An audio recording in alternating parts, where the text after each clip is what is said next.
नमस्कार, सेहतनामा में स्वागत है आपका। मैं हूं आपके साथ अभितोष सिंह। कोरोना काल के बाद फेफड़ों से संबंधित बीमारियां तेजी से फैल रही हैं और कोरोना वायरस के संक्रमण का सबसे ज्यादा असर भी लोगों के फेफड़े पर ही पड़ा है। ऐसे में आज हम सेहतनामा में बात करेंगे फेफड़ों से संबंधित बीमारियों की, इन बीमारियों से बचाव की और फेफड़ों को स्वस्थ रखने के बारे में जानेंगे। तो सेहतनामा में आज जुड़ रहे हैं नर्मदा क्लिनिक हटा दमोह के MBBS MD डॉक्टर क्षितिज चौरसिया, जो कि फेफड़ों से संबंधित बीमारियों के बारे में जानकारी साझा करेंगे। तो स्वागत करते हैं डॉक्टर क्षितिज चौरसिया का। सर, बहुत बहुत आपका स्वागत है हमारे इस खास कार्यक्रम सेहतनामा में। Thank you. मैं डॉक्टर क्षितिज चौरसिया, MBBS MD पल्मोलॉजिस्ट। मैं नर्मदा क्लिनिक पे काम करता हूँ हटा तहसील में, दमोह डिस्ट्रिक्ट में। और सभी दर्शकों को मेरी तरफ से दिवाली की हार्दिक शुभकामनाएं और भाई दूज की शुभकामनाएं। धन्यवाद। बिल्कुल सर, सबसे पहले मैं ये समझना चाहूंगा कि फेफड़े खराब होने के लक्षण क्या होते हैं, कैसे पता चलेगा कि फेफड़े खराब हो रहे हैं? सर, मैं आपको ये बताना चाहूंगा कि फेफड़े खराब होने के मुख्य 4 प्रकार के लक्षण होते हैं जी। सबसे पहले खांसी आना। खांसी 2 प्रकार से आ सकती है, एक सूखी खांसी आना या एक गीली खांसी आना। सूखी खांसी आना अक्सर हमको दमे में देखने मिलती है और या फिर फेफड़े सिकुड़ने वाली बीमारियों में देखने मिलती है। और सबसे इंपॉर्टेंट चीज जो है गीली खांसी आना। हम देखते हैं भारतवर्ष में टीबी बहुत ज्यादा होती है, अक्सर हमको पीले रंग की और खकार और गीली खांसी हमें टीबी में देखने मिलती है। जो ब्रोंकाइटिस के मरीज होते हैं उनमें देखने मिलती है, जो ब्रोंकेक्टेसिस के मरीज होते हैं उनमें हमको देखने मिलती है। दूसरा सबसे फेफड़ों का सबसे बड़ा लक्षण है वो है सांस फूलना। सांस फूलना हमको दमे के मरीज में देखने मिलता है, COPD के मरीज में देखने मिलता है, ILD के मरीजों में देखने मिलता है। तीसरा लक्षण है खकार में खून आना या खांसी में खून आना।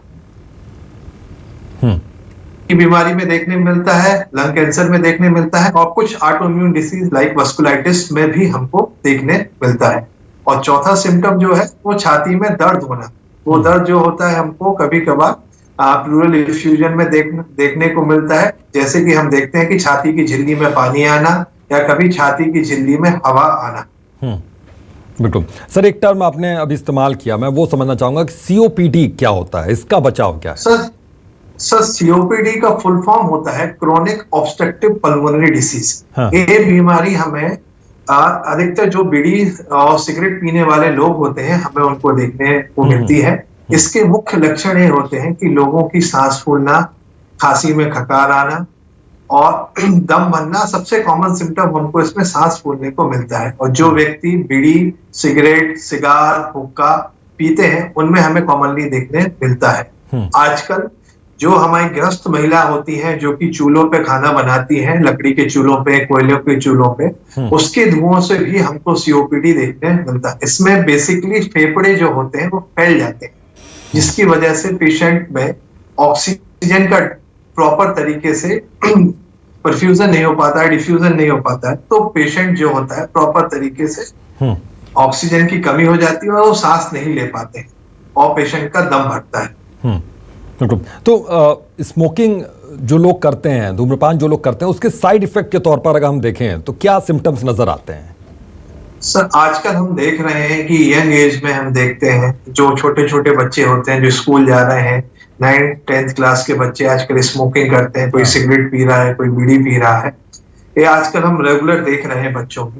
तो ये सारी बीमारियां जैसे हम देखते हैं COPD होना, COPD बहुत जल्दी हमें यंग एज में देखने मिल रहा है, जो कि 30-40 साल के लोगों में हमें देखने मिल रहा है। जो कि हम लोग अपने बेसिक टेस्ट कराते हैं, उसमें हम लोगों को COPD की पड़ताल और जांच की पुष्टि हो रही है। और हम देखते हैं कि सिगरेट पीने से सबसे मुख्य कारण लंग कैंसर होता है, जो कि आज के समय में हमारे देश में बढ़ता ही जा रहा है। और तीसरा इंपॉर्टेंट बात, ध्वनि तंत्र का कैंसर भी सिगरेट पीने से होता है, बीड़ी पीने से होता है। और फेफड़े सिकुड़नों की बीमारी भी सिगरेट और बीड़ी स्मोकिंग से होती है। बिल्कुल। तो सर, लंग कैंसर जो है उसका मुख्य कारण, सबसे अहम कारण क्या नजर आता है? सर, अभी के सिनारियो में जितनी भी रिसेंट स्टडीज हैं और जो हम देख रहे हैं, उसमें सबसे मुख्य कारण होता है बीड़ी पीना, सिगरेट पीना। ये 2 मुख्य कारण है जिसकी वजह से हमें लोगों में कैंसर की शिकायत मिलती है। और आप जानते हैं कि कैंसर से आदमी को चिंता, यातना, सारी प्रकार की परेशानियों से गुजरना पड़ता है। बिल्कुल। और इसके अलावा फेफड़ों से जुड़ा हुआ अस्थमा के बारे में थोड़ी सी जानकारी दीजिए कि ये कैसे होता है, इससे बचाव कैसे किया जा सकता है? सर, अस्थमा जो होता है हम इसको लोकल टर्म में हम दमे की बीमारी कहते हैं। हाँ। जो दमा होता है कॉमनली हमको आजकल कॉमनली ये बच्चों से, एक समय था जब देश में पॉल्यूशन कम था लेकिन पॉल्यूशन बढ़ता ही जा रहा है, तो इसका जो हमको लेट एज में मिलते थे अस्थमा, आजकल अर्ली एज में देखने मिल रहे हैं। हमें बच्चों में भी देखने मिल रहे हैं, बड़ों में भी देखने मिल रहे हैं, बुजुर्गों में भी देखने मिल रहे हैं। अस्थमा एक हम इसको कह सकते हैं, इसमें व्यक्ति की कॉमनली सांस फूलती है, छाती में जकड़न होना है, रात में सूखी खांसी चलना होता है, और इसके कॉमन ट्रिगर फैक्टर जो होते हैं वो धूल होता है, धुआं होता है, डस्ट हो गई। और इसके मुख्य बचाव के कारण ये है कि हमें धूल में नहीं जाना है, हमें धुआं में नहीं जाना है, हमें अपने घर के आसपास जो एनवायरनमेंट है वो डस्ट फ्री रखना है। आजकल लोग, जैसे हम कॉमनली एसी यूज करते हैं अपने घर में, वैसे ही हम एक हैपा फिल्टर नाम का इंस्ट्रूमेंट को यूज कर सकते हैं, जो कि हम घर में लगा सकते हैं किनारे अपने, तो उससे वो डस्ट पार्टिकल खींच लेता है और लोगों को साफ हवा मिलती है और अस्थमा ट्रिगर नहीं होते हैं। और अस्थमा ट्रिगर होने का सबसे मुख्य कारण डस्ट माइट होती है, जो कि हमारे बेडशीट पे होती है, हमारे पिलो पे होती है। तो सर मैं कहना चाहूंगा, जो अस्थमेटिक पेशेंट है, जो भाई बंधु हमको सुन रहे हैं, वो अपने बेडशीट हर तीसरे दिन में चेंज करें, पिलो कवर हर तीसरे दिन चेंज करें, और जहां धूल और धुआं उड़ रहा है वहां पे ना जाए। और दिवाली का समय सीजन चल रहा है, तो जहां पटाखे फूट रहे हो, धुआं उड़ रहा हो, तो वहां जाने से बचें। बिल्कुल, बहुत बहुत गंभीर विषय पे हम लोग चूंकि चर्चा कर रहे हैं सर। ऐसे में ये समझना एक चीज़ और ज़रूरी हो जाता है कि फेफड़ों की हम जांच कैसे करवाएं, कौन कौन से जांच होते हैं और कैसे हम परामर्श फिर डॉक्टर से लें, आप सलाह कैसे लें? सर बेसिक जांच आज हम फेफड़ों में देखते हैं, जो हम शुरुआत से देखते हैं। हमें सबसे पहले एक्सरे बेसिक करते हैं, लेकिन हम देखते हैं कि दमे में हम ज्यादातर हमें एक्सरे पे हमें फाइंडिंग्स नहीं मिलती हैं, तो हम एक पल्मोनरी फंक्शन टेस्ट करते हैं, पीएफटी हम जिसको कहते हैं, जिसमें हमें फेफड़ों के वॉल्यूम के बारे में ज्ञात होता है और हमें पता चलता है कि क्या वॉल्यूम है फेफड़ों का, कि बड़ी सांस की नलियों का क्या वॉल्यूम है, छोटी वाली नलियां कैसे वर्क कर रही है। हम अस्थमा में देखते हैं पेशेंट को एक बार सिंपल प्री टेस्ट कराते हैं, जिसमें हम बिना दवाई के फूकने वाली जांच कराते हैं। फिर उसके बाद हम दवाई देके 15 से 20 मिनट बाद हम जांच कराते हैं और लंग्स के वॉल्यूम को मेजर्स करते हैं। यदि लंग्स के वॉल्यूम में बदलाव आता है या फिर उसमें रिवर्सिबिलिटी आती है, तो ये हमें बताता है कि पेशेंट में ऑब्स्ट्रक्शन के साथ रिवर्सिबिलिटी भी आ रही है, तो हम उसको अस्थमा के नाम से डायग्नोस्ट करते हैं।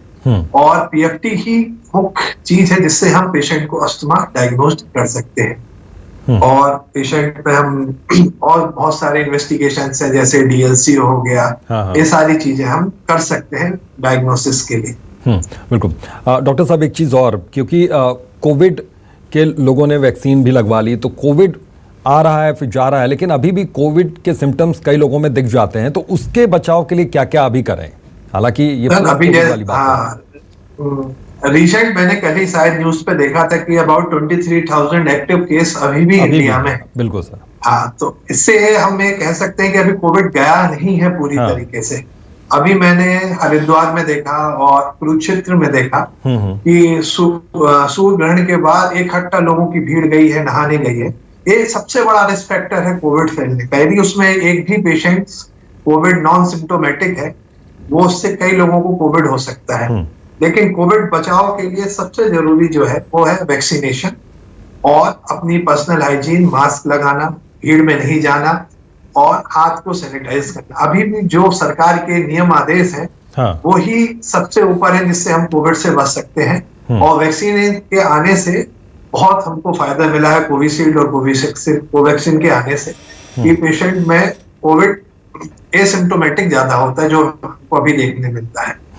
क्योंकि कुछ छोटा मोटा सर्दी जुकाम होता है, लोग उसको चेक नहीं कराते। शायद कोविड की इतनी सारी वेव जा चुकी है हमारे देश से कि अब वो उसका वायलेंस जो फैक्टर है वो थोड़ा कम हो चुका है ना। और मेरी सबसे अनुरोध है कि जिन्होंने अपना बूस्टर डोज नहीं लगवाया है वो बूस्टर डोज लगवाएं, क्योंकि रेगुलर मुझे ओपीडी में ऐसे पेशेंट मिल रहे हैं जिन्होंने अपना सिंगल डोज लिया है, सेकंड डोज भी नहीं लिया है, तो बूस्टर की हम कहाँ बात कर सकते हैं, है ना। तो मैंने कई लोगों को भी प्रेरित किया है कि आप बूस्टर डोज लगवाएं और कोविड नियमों का पालन करें, भीड़ में अभी भी ना जाएं। बिल्कुल, मतलब जो पहले के नियम थे उन्हीं का पालन करते रहिए, अभी उनको छोड़िए। बेटर रहेगा सर अभी के भी सिनेरियो में, क्योंकि 23,000 एक्टिव केसेस हैं अभी भी। हाँ, अभी भी केसेस हैं, बिल्कुल। सर एक चीज़ और मैं समझना चाहूँगा कि लंग्स सिकुड़ना क्या होता है, इसको हम कैसे समझ सकते हैं, इसको थोड़ा सा आप डॉक्टरी भाषा में और आम भाषा में भी समझा दीजिए। सर लंग्स सिकुड़ने को हम लोग बेसिक मेडिकली टर्म में ILD कहते हैं, इंटरस्टिशियल लंग डिसीज। बेसिकली ये दो प्रकार का होता है, एक IPF और एक non IPF ILD। IPF means idiopathic pulmonary fibrosis. Basically इसमें क्या होता है, फेफड़े जो होते हैं वो सिकुड़ जाते हैं नीचे से, और नीचे से ऊपर की तरफ सिकुड़ते हैं। और बेसिकली इसके कॉमन बेसिकली मैनी टाइप्स हम देखते हैं। रिपीटेटिव पेशेंट एक्सपोजर्स होता है, डस्ट से, धुएं से, स्मोकिंग से। तो एक टिगनिंग फैक्टर होते हैं जिससे एक फाइब्रोब्लास्ट नाम की सेल होती है जो लंग्स में, वो एक्टिव हो जाती है जो कि फाइब्रोसिस करती है लंग में। और दूसरी होती है हमारी नॉन IPF ILD, जिसमें हमको ऑटोइम्यून डिसीजेस की वजह से मिलती है, जैसे रूमेटाइड आर्थराइटिस। अभी हम लोगों को पता होगा, बेसिकली लोग समझते हैं गठियावाद जो होता है रूमेटाइड आर्थराइटिस वो सिर्फ हाथों का होता है, जोड़ों का होता है, छोटे जोड़ों का होता है।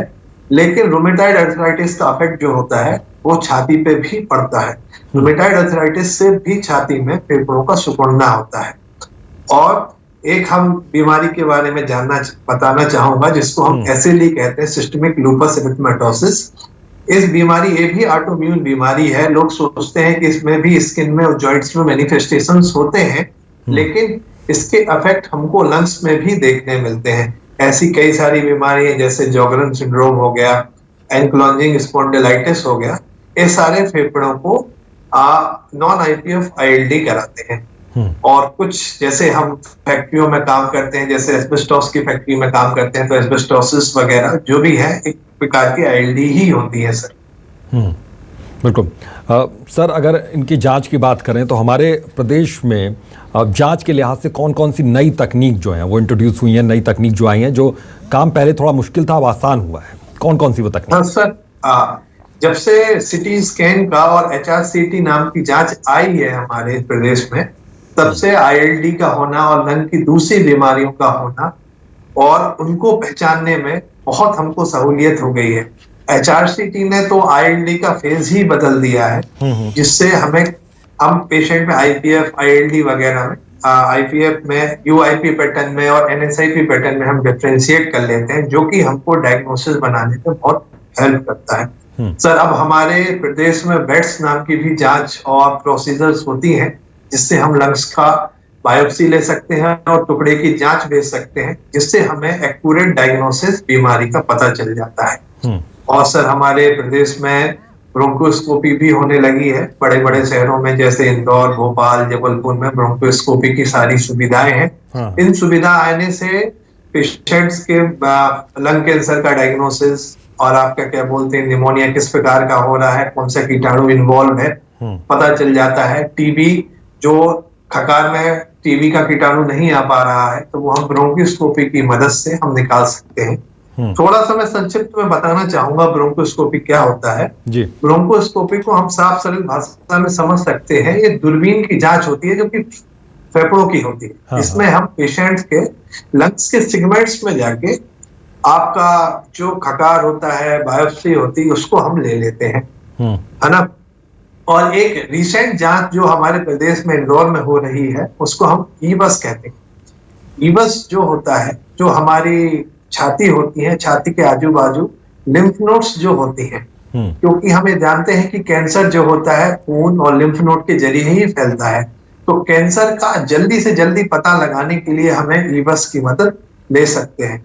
तो ईबस से हम लिम्फ नोड की बायोप्सी लेते हैं और बायोप्सी में हमें पता चलता है कि कैंसर किस प्रकार का है और मरीज के इलाज जल्दी होगा। जब कैंसर का इलाज जल्दी होगा तो मरीज का लंबी आयु भी होगी।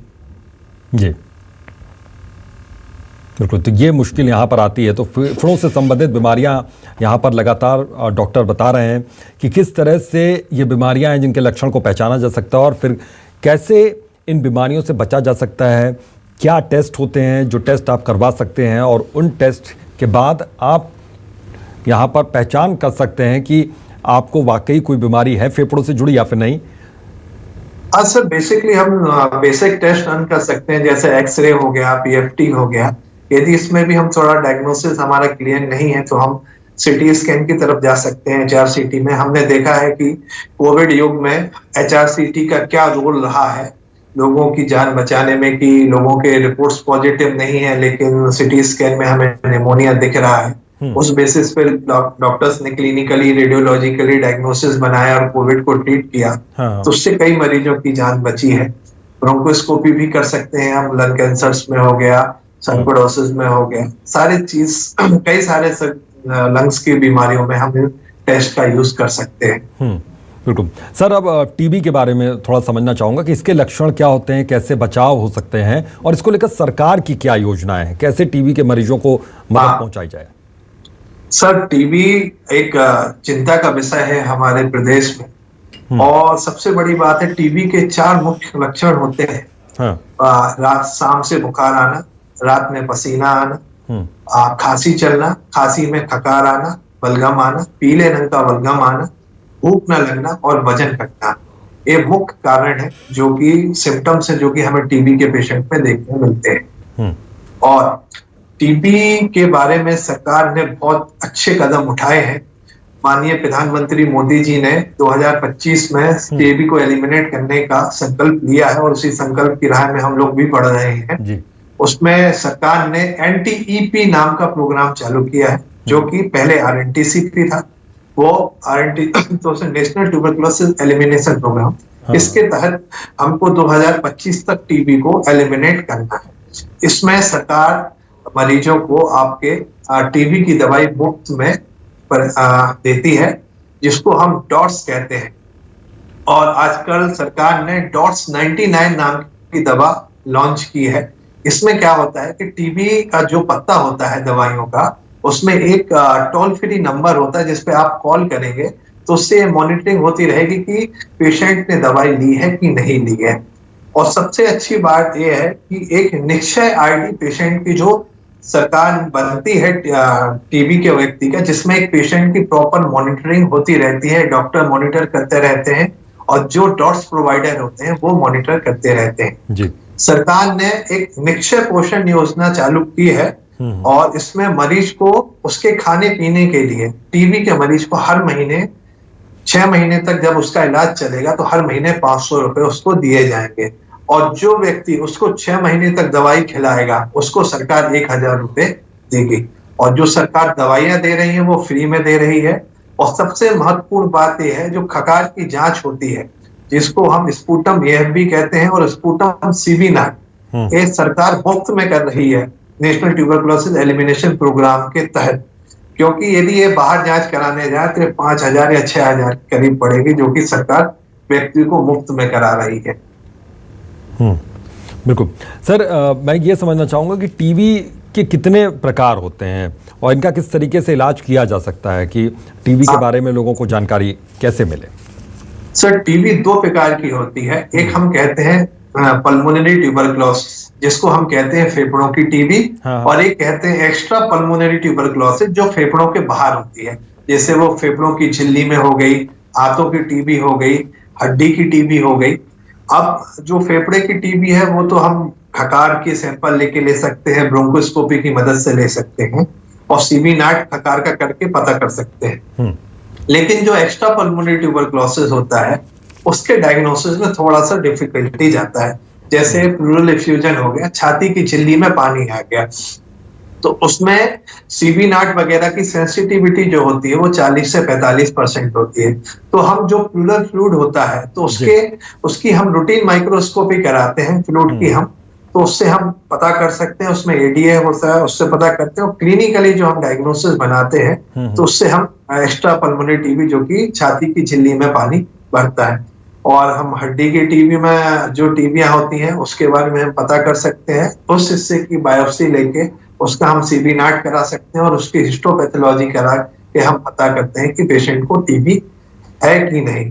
आंतों की टीबी के लिए हम सोनोग्राफी की मदद ले सकते हैं, सिटी स्कैन की मदद ले सकते हैं और बायोप्सी भी कर सकते हैं। तो आंतों की भी हिस्टोपैथोलॉजी करके हम टीबी का पता लगा सकते हैं। और सर जो गर्दन के पास जो कई बार लोगों को गठाने आ जाती हैं, सब लोग निग्लेक्ट कर देते हैं, कुछ भी दवाई खाते रहते हैं। जब आप उसका, हमने कई बार अपनी क्लिनिक में देखा है कि लोग कोई भी प्रकार का एंटीबायोटिक ले रहे हैं, फिर जब हमने उनकी बायोप्सी कराई तो वो उसमें टीबी आए और कई पेशेंट को जो गठाने नहीं वो थोड़ा टीबी जो है बड़ी टीबी आई जिसको हम एमडीआर कहते हैं। जी बिल्कुल। सर एक और आम भाषा में या फिर आम बोलचाल में ये बातें होती है कि फेफड़ों में कफ जम गया, तो अगर फेफड़ों में कफ जम जाए तो फिर उस वक्त क्या करना चाहिए उस दौरान? सर फेफड़ों में उसको हम कह सकते हैं खकार जम गई, निमोनिया बैठ गया, निमोनिया जम गया।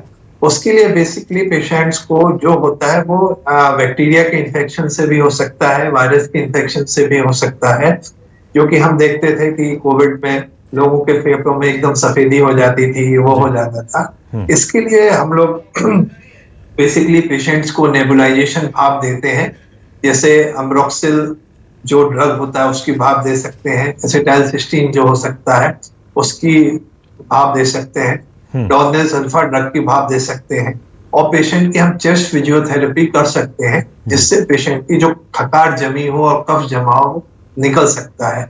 और हम इसको दूरबीन के द्वारा भी फेफड़े से निकाल सकते हैं। जी सर, जो अस्थमा के मरीज होते हैं उनको या तो इनहेलर्स का इस्तेमाल करने के लिए दिया जाता है या फिर दवाइयाँ दी जाती हैं, तो इनका क्या उपयोग है और कौन ज़्यादा उपयोगी है, फायदेमंद माना जाता है?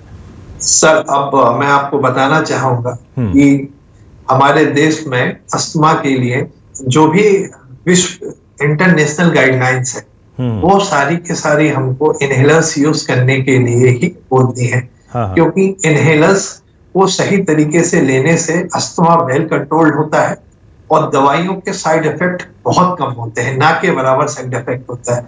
जैसे हम आपको समझाते हैं, जैसे किसी भी व्यक्ति को माइक्रोग्राम की जरूरत है, जैसे अस्थमा की मेन दवाई जो होती है वो ब्रोंकियोडायलेटर्स होते हैं और इनहेलेशनल स्टेरॉइड होते हैं।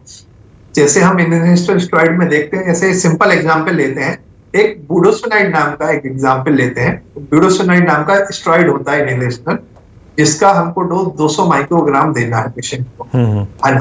तो हम उसको डायरेक्ट इनहेलर से ले सकते हैं, लेकिन हमारे यहाँ पे लोग बेसिकली स्टेरॉइड को ओरल लेते हैं, जो कि कई मिलीग्राम में होता है। माइक्रोग्राम मिलीग्राम में बहुत फर्क होता है, तो उसके साइड इफेक्ट हमें ज्यादा देखने मिलते हैं। जैसे क्या, लोगों में फंगल इन्फेक्शन बार बार होना, और लोगों को फंगल इन्फेक्शन बहुत कॉमन होने लगता है जो कि स्टेरॉइड लेते रहते हैं, चेहरों पे सूजन आ जाना, हड्डियां कमजोर होना, अल्सर बन जाना, एसिडिटी होना, एक कॉमन सारी चीजें देखने को मिलती हैं। यदि कोई भी व्यक्ति इनहेलर यूज कर रहा है तो उससे पेशेंट को फायदा मिलता है और वो साइड इफेक्टों से बचता है।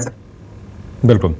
तो सर जाते जाते एक मैं चाहता हूं कि आप ये जानकारी एक बार साझा कर दें कि लंग्स को अपने स्वस्थ कैसे रख सकते हैं, कैसे हेल्दी रख सकते हैं? सर लंग्स को स्वस्थ रखने के लिए हम बेसिकली एक्सरसाइज कर सकते हैं, जिसमें हम ब्रीथिंग एक्सरसाइज कर सकते हैं, अनुलोम विलोम कर सकते हैं और रनिंग कर सकते हैं, जॉगिंग कर सकते हैं, योगा कर सकते हैं। अच्छा खाना खाना है जिसमें हम फ्रूट डाइट ले सकते हैं, हेल्दी डाइट ले सकते हैं, और सबसे इम्पोर्टेंट चीज क्या है, स्मोकिंग, डस्ट और पॉल्यूशन से बच के रहना है और इन्वायरमेंट में मास्क पहन के ही जाना है। यानी मास्क का इस्तेमाल करते रहें। डॉक्टर साहब बहुत बहुत शुक्रिया अपना कीमती वक्त देने के लिए। तो सेहतनामा में आज आपने समझा कि अपने फेफड़ों को कैसे स्वस्थ रखा जा सकता है। फिलहाल के लिए बस इतना ही। देखते रहिए न्यूज़ 24 मध्य प्रदेश छत्तीसगढ़।